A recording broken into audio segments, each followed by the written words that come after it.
Dragon Ball é mundialmente conhecido por ter as lutas mais épicas da história dos animes. A gente cresceu vibrando com coreografias perfeitas e momentos que mudaram a cultura pop. Mas, nem tudo são flores. Para cada transformação lendária, existe uma luta que faz a gente querer desligar a TV. Seja por uma animação que parece ter sido feita no Paint, uma escala de poder que ignora todas as regras da lógica, ou puro e simples desrespeito com personagens que a gente ama. No vídeo de hoje eu listei as 8 piores lutas de toda a franquia Dragon Ball. E antes de começar, já comenta aí embaixo qual é a luta de Dragon Ball que você menos gosta. Sem mais delongas, bora pra lista. Começando pelo 8º lugar, temos Goku vs Bills do episódio 5 de Dragon Ball Super. Não tem muito o que falar sobre essa luta, ela é simples e serviu para mostrar um pouquinho do poder do Deus da Destruição. Depois de quase 20 anos de espera por uma continuação oficial na TV, o hype para ver o Goku lutar novamente estava nas alturas. Todo mundo queria ver como seria o primeiro embate contra o Deus da Destruição. Mas infelizmente, a recepção foi um balde de água fria. O problema é o quanto essa luta é mal animada. Traços mal feitos que mais parecem esboços que esqueceram de finalizar, movimentos e coreografia de luta estranhos, somados com aquela personalidade irritante do Goku do Super, deixaram essa luta agoniante de se assistir. Parecia que estávamos vendo um rascunho inacabado, com proporções totalmente erradas que tiravam qualquer senso de seriedade do momento. A animação ficou tão vergonhosa que o episódio 5 virou um meme por si só. Depois de anos sem Dragon Ball na TV, a primeira luta séria do Super foi aquilo. É simplesmente um dos principais motivos do Dragon Ball Super ganhar um remake. Em 7º lugar, Gohan e Kuririn vs Gurdo. Essa luta aconteceu em Namekusei, na saga Frieza. Pra quem não sabe, Gurdo era um membro das forças especiais Ginyu, e tinha uma habilidade na qual ele podia parar o tempo quando prendia a respiração, sendo ele o único a poder se mexer com o tempo parado. O problema é que a luta se resume a um ciclo extremamente chato. Gohan e Kuririn atacavam, o Gurdo parava o tempo para fugir, e isso se repetia infinitamente. Era um vai e vem sem nenhuma coreografia de impacto ou emoção. Não é uma luta interessante de assistir, não é divertida, não tem muita ação, nem muito impacto. É só um personagem fraco que possui uma habilidade apelona, tentando achar uma forma de compensar suas fraquezas. Essa luta só serviu para matar tempo, e só terminou quando Vegeta, que já estava impaciente, resolveu matar o Gurdo com um golpe por trás. Obrigado, Vegeta. Fatality. Em 6º lugar, Vegito vs Kamba de Super Dragon Ball Heroes. O problema aqui não é a coreografia, mas o completo desrespeito com a escala de poder. O Vegito já é uma fusão absurda, e nessa luta ele ainda ativa o Blue com o Kaioken. Tudo isso pra quê? Pra passar sufoco contra o Kamba na forma base. Sim, o Kamba era muito forte, mas equipará-lo à sua forma base ao Vegito Blue mais Kaioken é um grande insulto.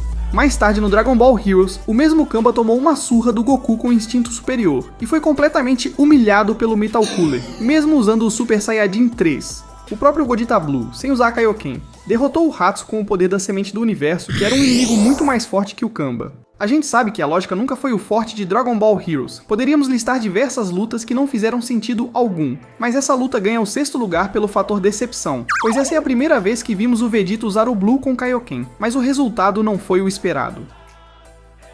Em 5º lugar, temos a Ribrianne e as Guerreiras do Amor no Torneio do Poder. Diferente de outras lutas desta lista, o problema aqui não é um erro de animação ou escala de poder, mas sim o tédio. No meio do torneio mais importante de todos os universos, onde a existência de trilhões de seres estava em jogo, a gente era obrigado a parar tudo para assistir aos rituais de transformação e discursos intermináveis sobre o amor. Deveria ser um alívio cômico, uma sátira aos animes de garotas mágicas, mas a piada simplesmente não tinha graça e se repetia em quase todos os episódios. Toda vez que a Ribrianne aparecia para enfrentar o Goku ou o Vegeta, o ritmo do torneio do poder morria. Eram lutas sem peso, com golpes visualmente bobos e diálogos que beiravam o insuportável. A participação delas foi tão arrastada que, quando a 18 finalmente eliminou a Ribrianne, o sentimento não foi de "que luta épica", mas sim de alívio por não ter que ouvir mais nenhum discurso sobre o poder do amor. Em 4º lugar, Gotenks contra Vegeta Amoeba. A gente sabe que essa saga do Vegeta Cópia é um filler que aconteceu no anime, mas isso não justifica o que fizeram com o Gotenks. Muita gente defende essa luta dizendo que o Gotenks é um personagem cômico, mas calma lá, na saga Buu, o Gotenks também era cômico, fazia piada e tinha golpes zoados, mas o seu poder era nítido. Ele era o único, além do Goku, capaz de atingir o Super Saiyajin 3 e bater de frente com o Super Buu. Mas aqui no Super, nós vimos o Gotenks usar todo o seu poder, atingir o Super Saiyajin 3 e não fazer absolutamente nada contra a cópia do Vegeta na forma base. É impossível aceitar que o Vegeta base tenha um poder tão superior que uma fusão em Super Saiyajin 3. Transformaram um dos personagens mais poderosos do Z em um completo inútil, apenas para criar um pretexto para o Goku chegar e salvar o dia. Foi um desrespeito com a história do personagem e um erro de escala que não faz o menor sentido. Em terceiro lugar, temos Piccolo contra Frost. Essa luta é o exemplo perfeito de como Dragon Ball Super às vezes não sabe o que fazer com seus personagens secundários. O Piccolo sempre foi conhecido por ser o mestre da estratégia e do QI de batalha, compensando a diferença de força com técnicas inteligentes.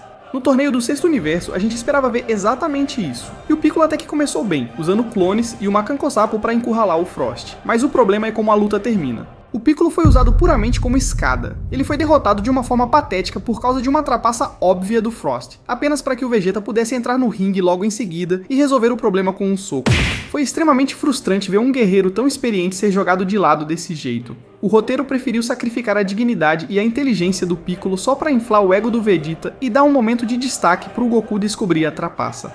Um desperdício total de um personagem que merecia muito mais do que ser um mero degrau. Em segundo lugar, Gohan contra Freeza, no filme e na saga A Ressurreição de F. Se você é fã do Gohan, essa luta é um teste de paciência. Nós vimos o Gohan se tornar o ser mais poderoso do universo no final da saga Buu, sem precisar de fusão. O Gohan místico era o ápice da evolução, mas no início do Super, o roteiro decidiu destruir todo o legado do personagem da forma mais humilhante possível. Ver aquele Gohan magrelo com um semblante de fracasso e quase sendo morto pelo Freeza na primeira forma foi de chorar. Sério, quem achou que seria uma boa ideia fazer isso com um personagem tão querido e popular da franquia? O pior é que essa história do Gohan parar de treinar é repetida várias vezes em Dragon Ball, quase como um ciclo sem fim. O Gohan foi reduzido a um personagem fraco, magrelo e sem espírito de luta, que precisou ser salvo pelo Piccolo e depois pelo Goku. Foi um desrespeito tão grande com a história do personagem que até hoje essa cena é usada como exemplo de tudo o que Dragon Ball Super fez de errado no começo. E antes de falarmos do primeiro colocado, vamos às menções honrosas. Kuririn vs Bactéria. Essa luta aconteceu no Dragon Ball clássico, no torneio de artes marciais. Ela em si não é ruim, só é bem nojenta, então não recomendo assistir enquanto estiver almoçando. No mais, ela cumpre seu papel de ser uma luta cômica. Yamcha vs Olibu e Gorilla. Luta filler que aconteceu na saga Buu. Olibu é um guerreiro com um poder comparável ao de Pai Kuhan, que deu uma surra no céu perfeito. Isso significa que Yamcha sozinho derrotou 2 seres de nível Super Saiyajin 2, o que é um fato bem engraçado até. Vegeta vs Moro. Essa é a luta que aconteceu logo depois que Vegeta retorna de Yardrat com suas novas técnicas. A luta é boa, mas muitos se frustraram ao ver o Vegeta perdendo e sendo usado de escada nessa luta, com direito à famosa pose do polegar do Vegeta, pose essa que sempre precede uma derrota. E finalmente chegamos ao nosso primeiro lugar. E eu já sei, muita gente vai dizer, mas como assim? A luta é linda, a animação é incrível. E sim, visualmente o confronto entre Vegito Blue e Zamasu Gatai é um espetáculo, mas que se pararmos para analisar o que essa luta fez com a mitologia de Dragon Ball, ela se torna sem dúvidas a pior de todas. O retorno do Vegito foi o que chamamos de péssimo fanservice. Sabe quando os roteiristas trazem algo que os fãs amam, mas fazem isso de qualquer jeito, só para vender boneco e gerar hype momentâneo? Foi exatamente o que aconteceu aqui. O Vegito foi jogado na história, lutou por menos de 10 minutos e foi embora sem resolver absolutamente nada. Mas o crime imperdoável aqui foi o retcon dos brincos Potara. Durante décadas, a fusão Potara foi estabelecida como algo eterno, o último recurso, algo com um peso narrativo gigantesco. Do nada, Dragon Ball Super decidiu que, para mortais, ela dura apenas 1 hora. E como se isso já não fosse ruim o bastante, eles ainda criaram a pior desculpa de todas, o limite de energia. Basicamente, canonizaram que se o Vegito for forte demais, a fusão acaba mais cedo. Isso destrói completamente a aura de invencibilidade do personagem. O Vegito não é mais aquele guerreiro absoluto que humilhou o Super Buu. Agora ele é um lutador com um timer na testa que pode sumir a qualquer segundo se decidir lutar a sério. Agora pense comigo, se o Vegito Blue esgotou a fusão tão rapidamente, então se ele usar uma técnica mais forte como Instinto Superior ou Ultra Ego, a fusão deve acabar em segundos. Isso praticamente impossibilita a fusão Potara no futuro de Dragon Ball.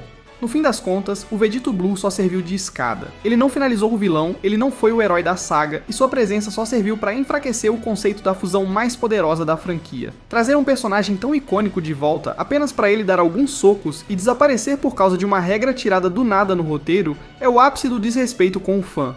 Por isso, pelo desperdício de potencial e pela destruição de um conceito clássico, Vegeta vs Zamasu ocupa o nosso primeiro lugar.